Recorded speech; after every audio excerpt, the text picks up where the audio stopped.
The cargo freighter Drifter's Dream shuddered violently as another cascade failure rippled through her aging systems.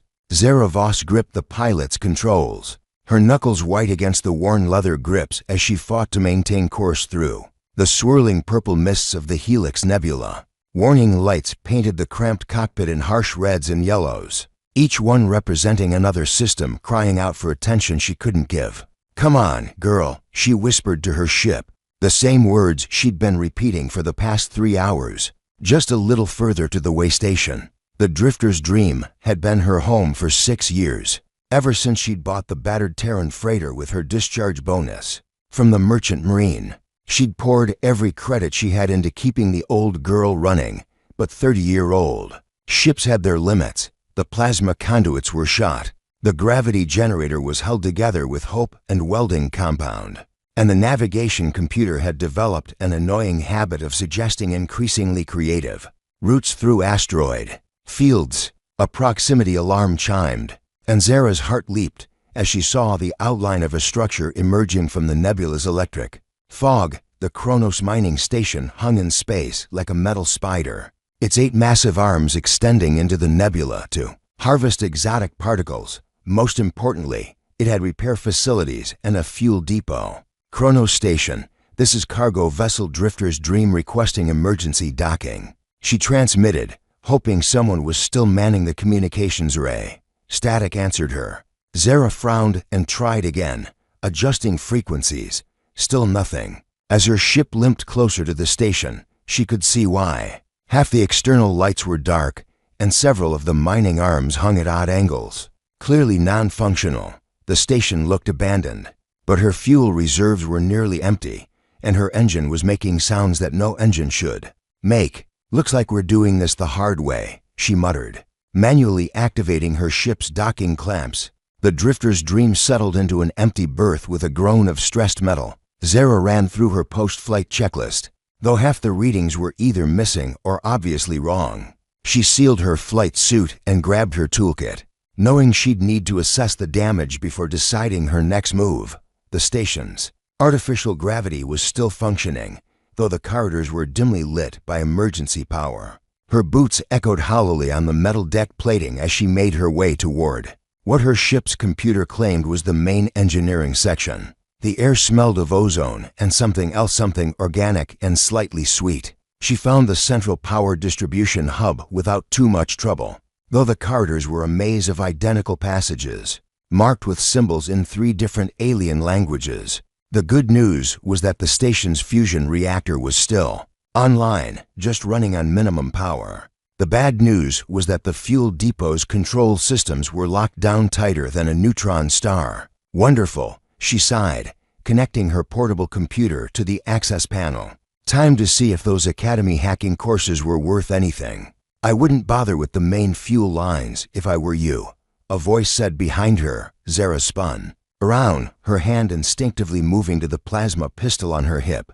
Standing in the corridor entrance was a figure that definitely wasn't human. He was tall, nearly 7 feet, with pale blue skin that seemed to shimmer slightly in the dim light. His hair was white as starlight, pulled back in a simple tail, and his eyes were a deep violet that seemed to hold depths she couldn't fathom. Most striking were the subtle ridges along his cheekbones and the way his ears came to slight points. His clothing was practical but well-made: dark pants, a close-fitting shirt, and a long coat that looked like it cost more than her ship. "Zarati," she breathed, recognizing the species from her xenobiology classes. They were known for their longevity, their natural affinity for technology, and their tendency to avoid other species whenever possible. "Guilty as charged," he said, raising his hands in a peaceful gesture. "And you're human, which makes you either very brave or very lost to be out here alone." "Both, probably," Zara admitted, though she kept her hand near her weapon. "I'm Zara Voss. My ship broke down, and I need fuel and parts." "Keth Mordain," he replied with what might have been a smile, "and I'm afraid the fuel depot has been offline for about 6 months. The station's automated systems locked down when the mining operation was abandoned." Zara felt her heart sink. "Then I'm stranded." "Not necessarily."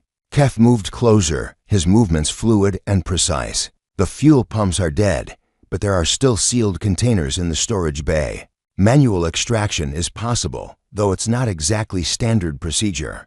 You seem to know a lot about this station for someone who just happened to be passing through. Keth's violet eyes glinted with amusement. Who says I was passing through? I've been here for 3 days, waiting for a parts shipment that's apparently not coming. My ship is berthed on the other side of the station. What kind of parts? Zara asked, professional curiosity overriding her caution. Quantum flux regulators. For my hyperdrive. Very specialized, very expensive, and apparently very difficult to obtain in this sector. Zara blinked. You're kidding. I've got a full set of Mark 7 regulators in my cargo hold. They're surplus from a merchant marine retrofit. Mark 7? Keth's expression shifted to something approaching excitement. Those are better than what I was trying to replace. What do you want for them? Help me get my ship repaired and fueled, and they're yours. Keth extended a hand, and after a moment's hesitation, Zara shook it. His skin was warm, warmer than she'd expected, and there was something about the way he looked at her that made her pulse quicken. Partnership it is, he said, though I should warn you. Working with me tends to complicate things. I'm used to complications. We'll see about that. They spent the next several hours working together to access the station's fuel reserves. Keth proved to be surprisingly knowledgeable about human technology, and Zara found herself impressed by his quick thinking and steady hands. He worked with the confidence of someone who'd spent years dealing with improvised solutions and emergency repairs. You're not just a casual traveler, are you? She asked as they maneuvered a heavy fuel container through the station's corridors. Is anyone, really? Keth replied, deflecting the question with practiced ease. We're all running from something or toward something. The space between is just details. That's very philosophical for someone who carries a military-grade plasma rifle. He glanced at the weapons slung across his back. The galaxy is a dangerous place, especially for those who value their independence. They reached her ship as the station's artificial day cycle was ending, the corridor lights dimming to simulate evening. Zara's diagnostic equipment confirmed what she'd suspected. Her ship needed more than just fuel. The plasma conduits were shot.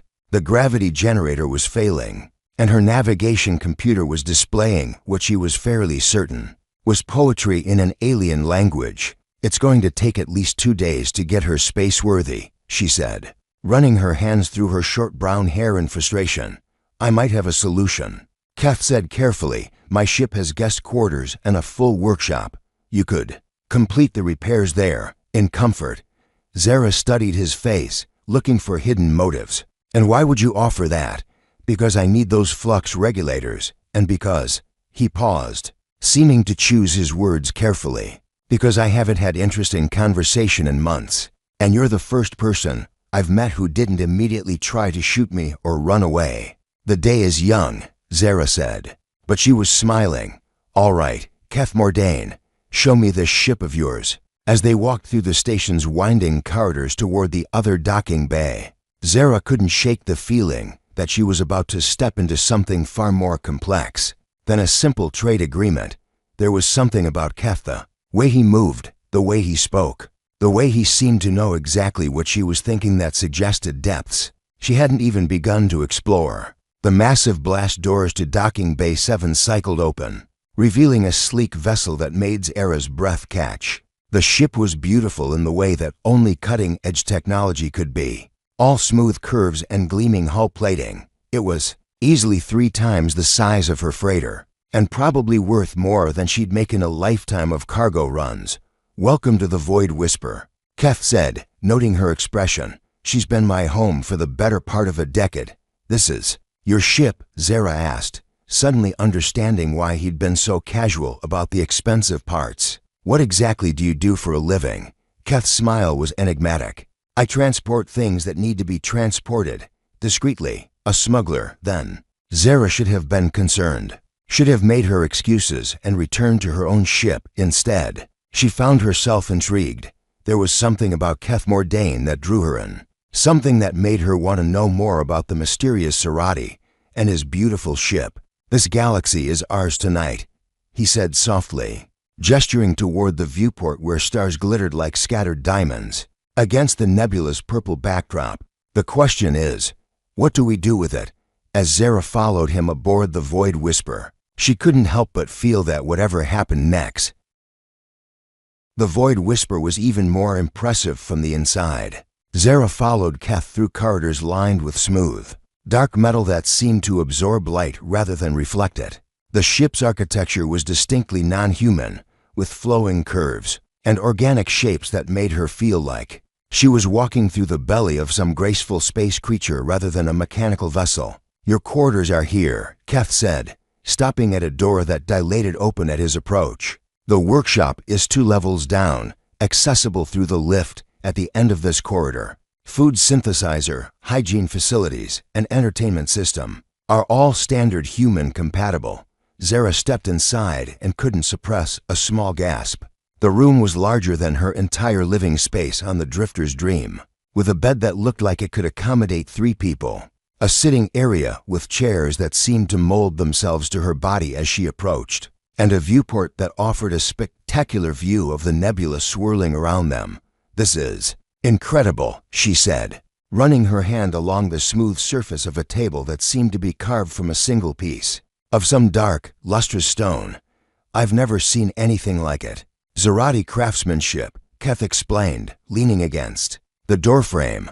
"We believe our living spaces should be as beautiful as they are functional. The materials are from my homeworld. That table is carved from deep cave mineral formations that take centuries to grow." "Your homeworld?" Zara turned to face him, curiosity overriding her usual caution.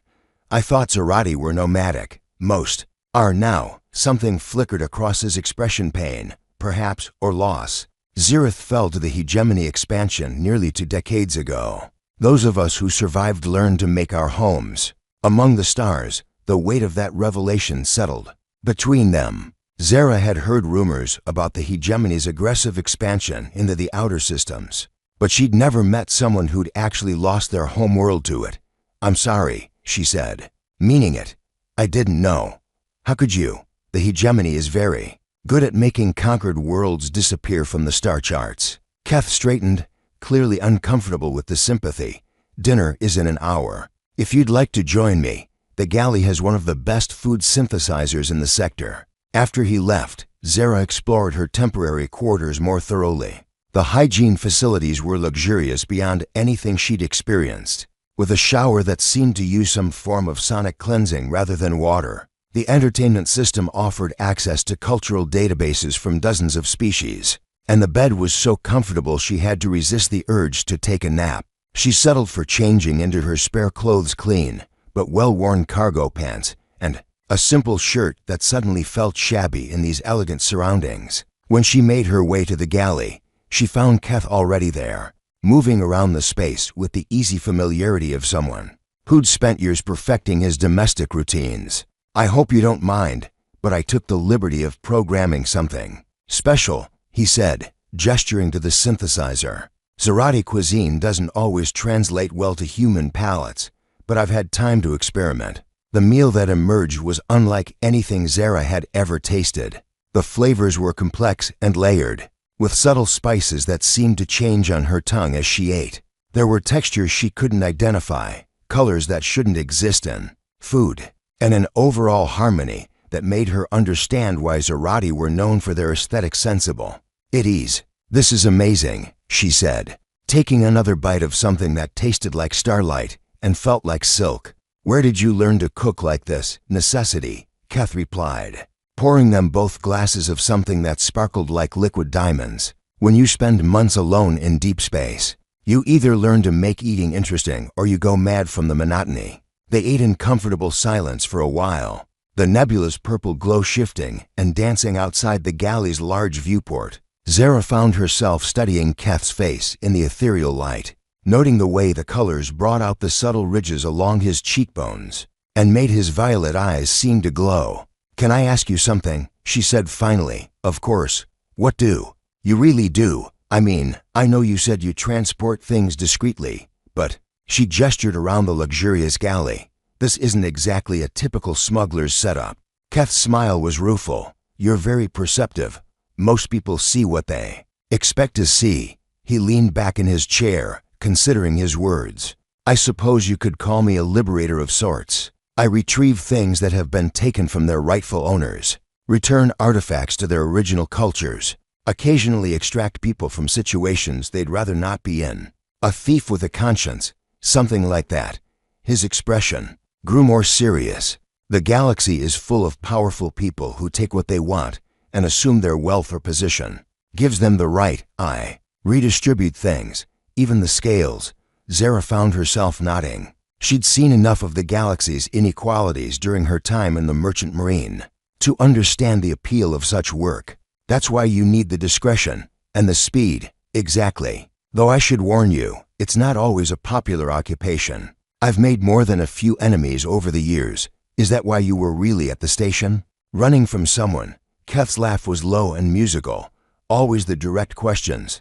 Yes, partly. I recently liberated a rather valuable collection of Andromedan art crystals from a hegemony collector who'd acquired them through less than ethical means. The original owners were quite grateful, but the collector was less so.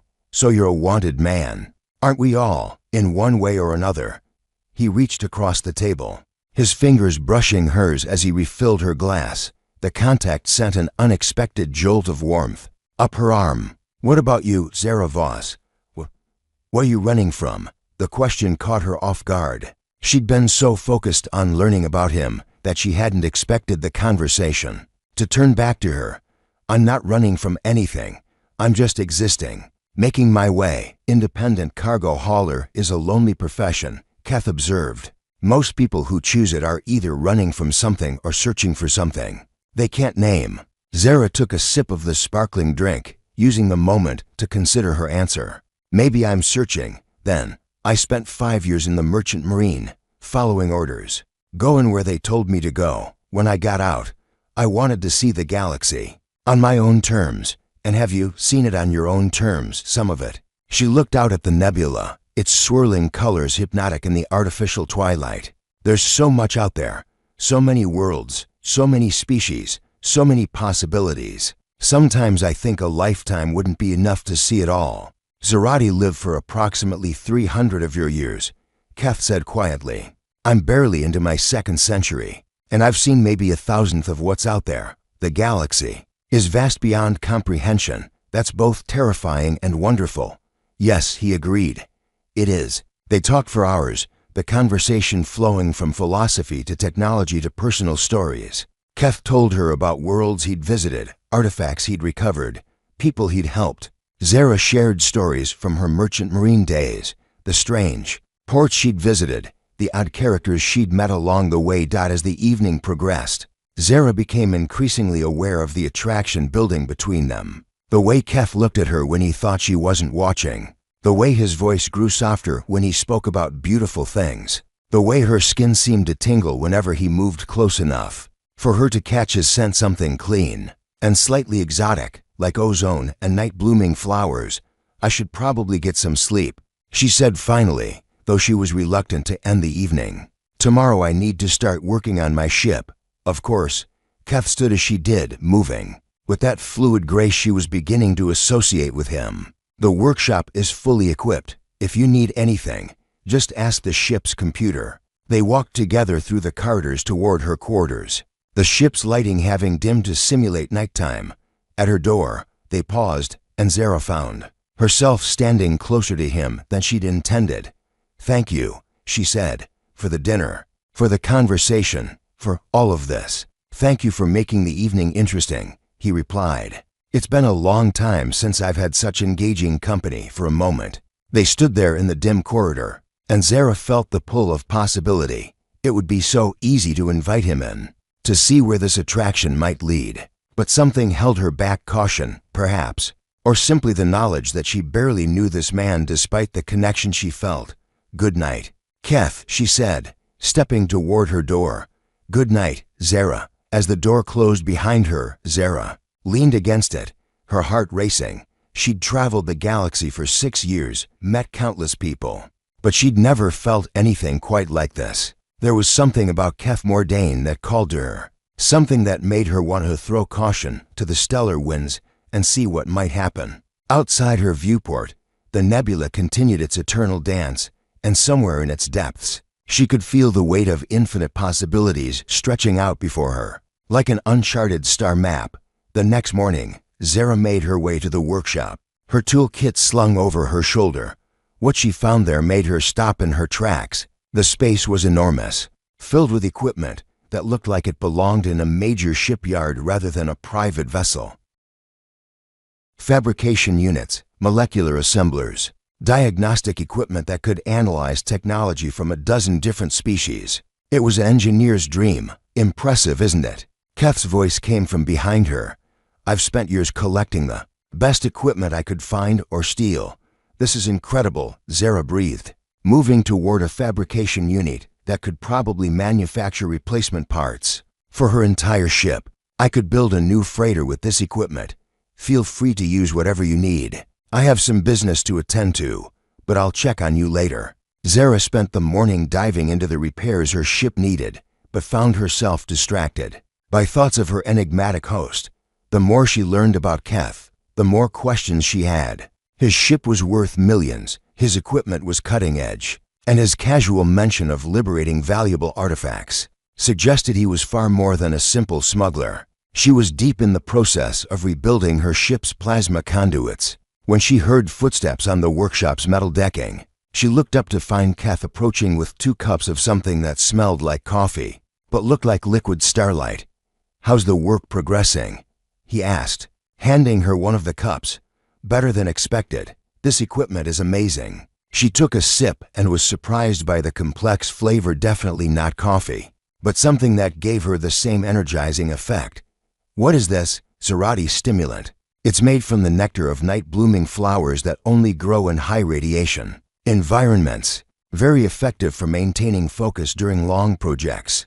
You seem to have a lot of Zarati things for someone whose homeworld was destroyed. Keth's expression grew thoughtful. I salvaged what I could before the evacuation.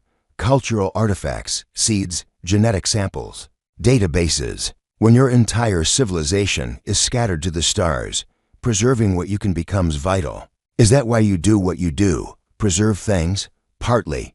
He moved closer, watching her work with the delicate plasma conduits, but also because the galaxy is full of bullies who think might makes right. Sometimes someone needs to remind them that they're wrong. Zara could hear the conviction in his voice, and she found herself admiring his principles even as she wondered about the dangers they must bring. Don't you ever get tired of it? The running, the fighting, the constant looking over your shoulder every day, he admitted. But then I think about the art crystals finding their way back to the Andromedan temples, or the refugees I helped escape hegemony occupation zones, or the cultural databases I've preserved from extinct civilizations. It makes the loneliness worth it.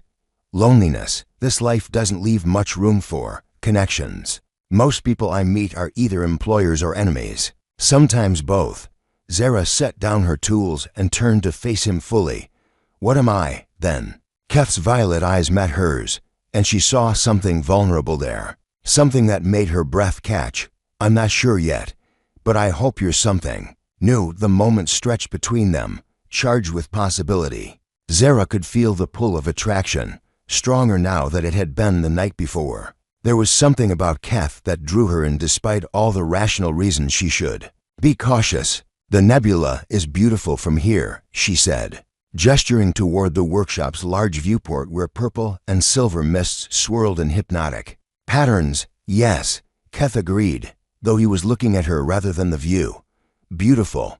As the ship's artificial day cycle continued, Zara found herself working alongside Keth more than she was working alone. He proved to be an excellent assistant, anticipating what she needed and offering insights that came from years of maintaining his own sophisticated vessel. More than that, his presence made the work enjoyable in a way that solo repairs never were. Hand me that quantum spanner, she said, reaching blindly while keeping her eyes on the delicate work she was doing inside her ship's main power coupling. Instead of the tool, she felt Keth's hand touch hers, warm and gentle. This one? He asked, his voice closer than she'd expected. Zara looked up to find him leaning over her, close enough that she could see the intricate patterns of color in his violet eyes. For a moment, neither of them moved, the air between them electric. With possibility. Yes, she whispered, that one. But neither of them reached for the tool. Instead, Keth's free hand came up to cup her face, his thumb brushing across her cheek with a tenderness that made her heart race. Zara, he said softly, her name like music in his accent. I should tell you something. What? I haven't felt this way about anyone in a very long time, and given my lifestyle, that's probably not fair to you.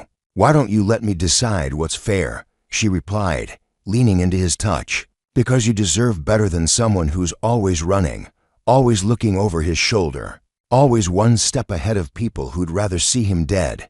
Maybe, Zara said, reaching up to trace the ridge along his cheekbone with her fingertip. Or maybe I deserve someone who makes me feel like the galaxy is full of possibilities, instead of just problems. And do I make you feel that way, instead of answering with words? Zara closed the distance between them. Their lips met in a kiss that was gentle at first, tentative, but quickly deepened as years of loneliness and careful distance melted away. Keth's arms came around her, pulling her close, and Zara felt something inside her chest crack open like a flower blooming in starlight. When they finally broke apart, both were breathing hard. The workshop around them seemed to have faded away, leaving only the two of them and the swirling nebula beyond the viewport. This changes things, Keth said, his forehead resting against hers. Yes, Zara agreed. It does. I should warn you, my life is complicated, dangerous. There are people who would hurt you just to get to me. I can handle complicated and dangerous. Well, that's what makes life interesting. Keth's laugh was warm and genuine. You're remarkable. Zara Voss, I just hope I don't ruin this. You won't, she said with more confidence than she felt. We won't let you. As they returned to their work, something fundamental had shifted between them. The attraction that had been simmering beneath the surface was now acknowledged, electric and alive. Every accidental touch, every shared glance, every moment of working in harmony together only intensified the connection growing between them. Outside the viewport, the nebula continued its eternal dance, and Zara couldn't help but think that she was beginning to understand what Keth had meant when he'd said the galaxy was theirs tonight. For the first time in years, she felt like she was exactly where she belonged.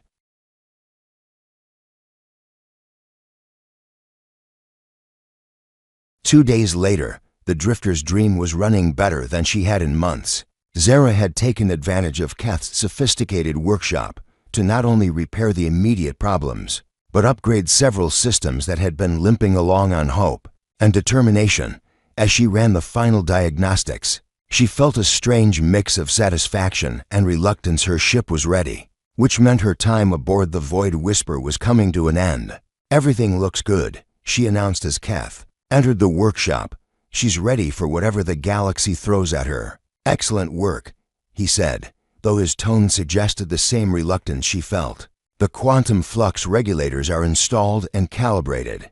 My hyperdrive is running more smoothly than it has in years. They stood there for a moment, the weight of unspoken questions hanging between them. Over the past 2 days, their connection had deepened beyond the initial attraction. Working together, sharing meals, talking late into the ship's night cycle, it had all felt natural, right in a way that Zara hadn't experienced before. So, she said finally, I suppose this is where we part ways. It doesn't have to be, Keth said quietly. I mean, technically, yes, our business arrangement is complete. But he moved closer, his violet eyes serious. There's something I'd like to show you. Somewhere I'd like to take you. If you're willing. Where? My base of operations. It's not far from here, and it's special. I think you'd appreciate it. Zara studied his face, reading the invitation for what it really was. Are you asking me to come with you? I'm asking if you'd like to see more of what's out there, together. His hand found hers, fingers intertwining. I know it's presumptuous, given that we've only known each other for a few days, but yes. Zara interrupted. I'd like that. The relief on Keth's face was unmistakable. Really, really. Though I should warn you, my ship isn't built for speed. You'll have to adjust your pace for a lowly cargo hauler. I think I can manage that. 3 hours later, both ships were underway, flying in formation through the swirling mists of the Helix Nebula. Zara had to admit that seeing her patched-up freighter Keeping pace with Keth's sleek smuggling vessel was oddly satisfying. They maintained constant communication as they flew, Keth's voice a warm presence on her calm system as he guided her through navigation hazards and shared stories about the regions they passed through. There, he said as they cleared a particularly dense patch of nebular gas, dead ahead. About 10,000 kilometers. Zara squinted at her forward display and gasped. What she'd initially taken for a large asteroid revealed itself to be something far more interesting as they approached. The irregular rock surface was riddled with tunnels and chambers, clearly artificial, with atmospheric barriers glowing like soap bubbles across various openings. Docking bays were carved into the stone, and she could see the gleam of technology integrated seamlessly with the natural rock formations. "Welcome to Heaven's Rest," Keth announced as they approached one of the larger docking bays. "Home sweet. Home, this is incredible," Zara breathed as her ship settled onto the docking cradle. "How long have you been building this?" "About 15 years, on and off. It started as just a hidden fuel depot, but it's grown considerably since then." The docking bay was pressurized and climate-controlled, with gravitic generators providing standard gravity. As Zara emerged from her ship, she could see that the space was both functional and beautiful, with natural rock formations left intact where possible and technology integrated so seamlessly. It seemed to grow from the stone itself. Keth was waiting for her, having docked his own ship in an adjacent bay. "What do you think? It's amazing. How did you find this place?" "I didn't find it, I made it. This asteroid has a unique mineral composition that makes it nearly invisible to most sensors. Perfect for someone who values privacy." He led her through a series of chambers and corridors that managed to feel both spacious and intimate. Living areas were carved into natural alcoves, while workshops and storage areas took advantage of the asteroid's irregular shape. Everywhere she looked, Zara saw evidence of Keth's aesthetic sensibility, the same flowing lines and organic curves she'd admired on his ship, adapted to work with the natural rock formations.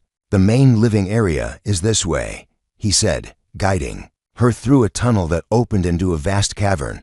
Zara stopped in her tracks, overwhelmed by what she saw. The chamber was enormous, its ceiling lost in shadows high above. But what took her breath away was the viewport, a massive transparent aluminum window that offered an unobstructed view of the nebula beyond. The purple and silver mist swirled in slow motion, backlit by distant stars, creating a display more beautiful than any artwork she'd ever seen. "This is," she began, then stopped, unable to find words adequate to the sight. "The reason I chose this place," Keth finished. "I've traveled the galaxy for decades, seen wonders on 1,000 worlds, but this view never gets old." The living space itself was arranged around the viewport, with comfortable seating areas, a kitchen that rivaled the one on his ship, and what appeared to be a library with texts and data crystals from dozens of different civilizations. Everything was designed to take advantage of the view while providing comfortable spaces for reading, working, or simply contemplating the cosmos.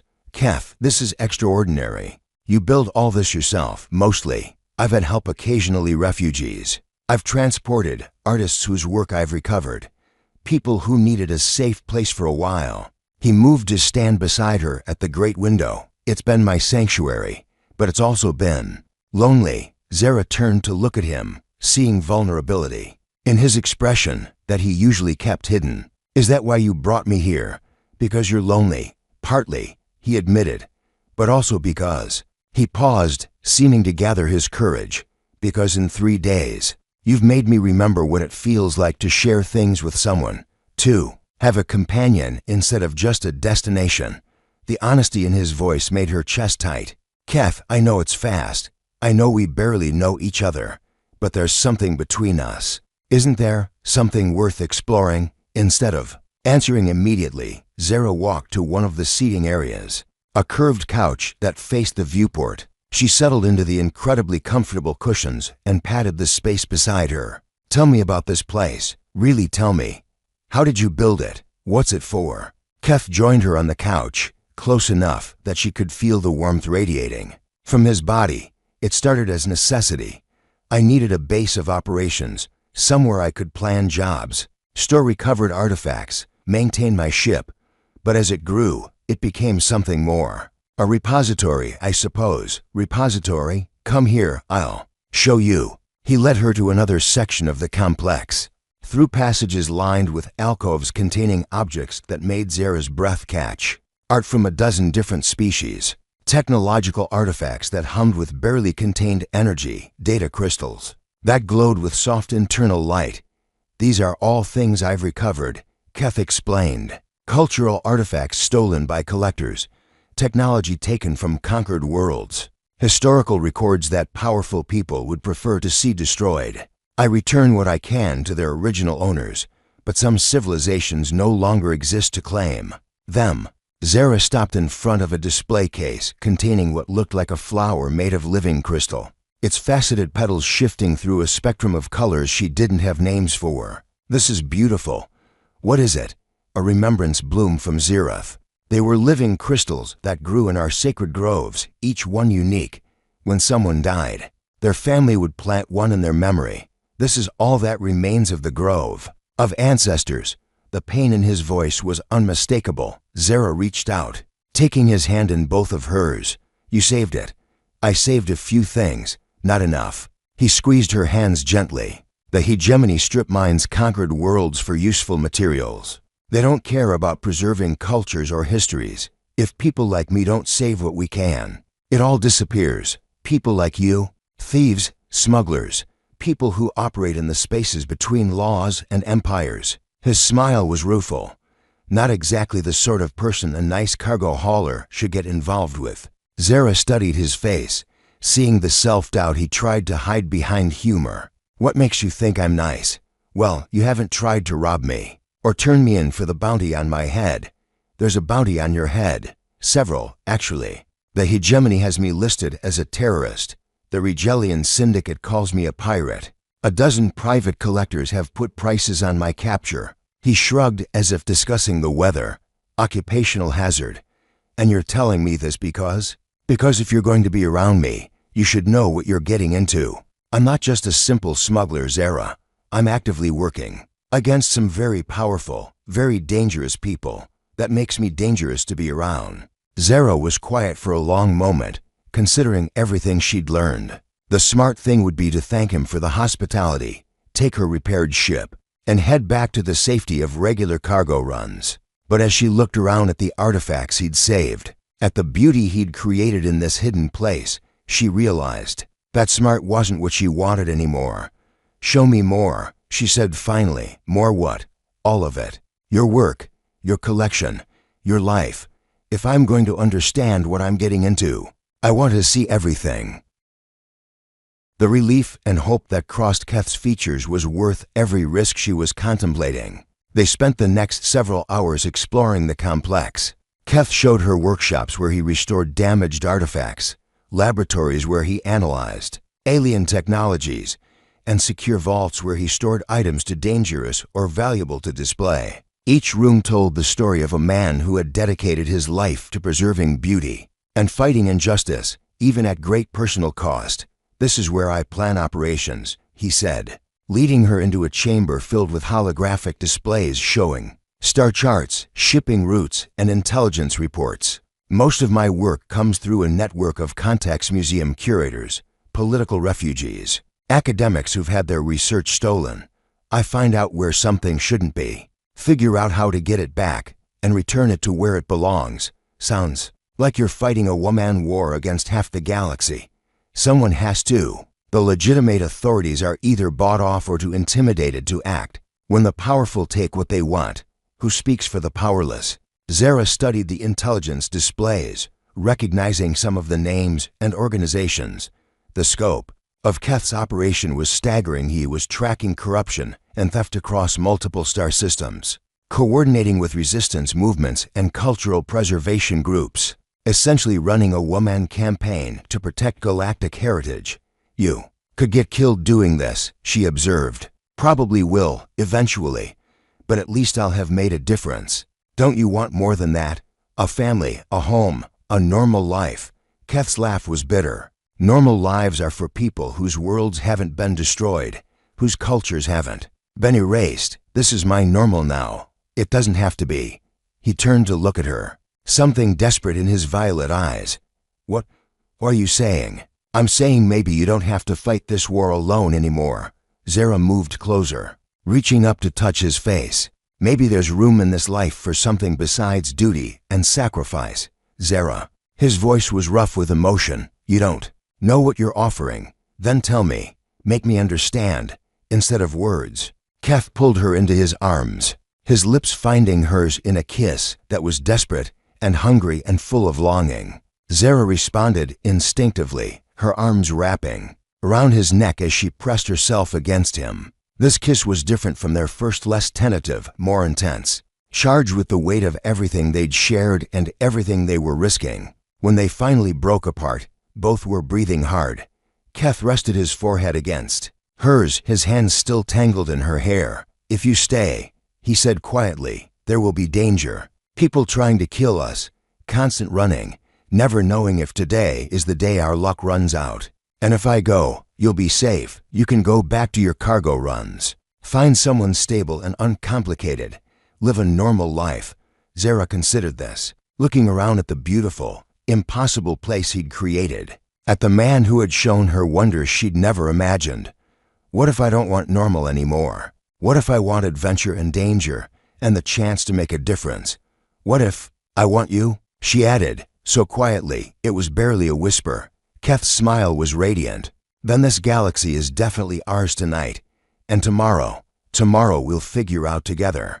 As they stood there in each other's arms, surrounded by the treasures Keth had spent years preserving, with the nebula swirling in cosmic slow motion beyond the great viewport, Zara felt something fundamental shift in her understanding of what her life could be. She'd spent 6 years drifting through the galaxy alone, thinking she was free. But now she realized that true freedom wasn't about being alone, it was about choosing who to share the adventure with.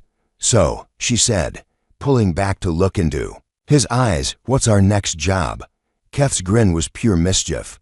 There's a hegemony collector on Rigel Prime who recently acquired some Andromedan memory crystals that belong in a temple on New Atlantis, interested in a little cosmic justice. With you, I'm interested in everything. As they began planning their first mission together, the asteroid base humming quietly round them, and the infinite cosmos spread out beyond the viewport, Zara couldn't help but think that this was what she'd been searching for all along. Not just adventure, but purpose, not just freedom, but someone worth being free with. The galaxy was vast and dangerous and full of wonders, and now she wouldn't have to explore it alone.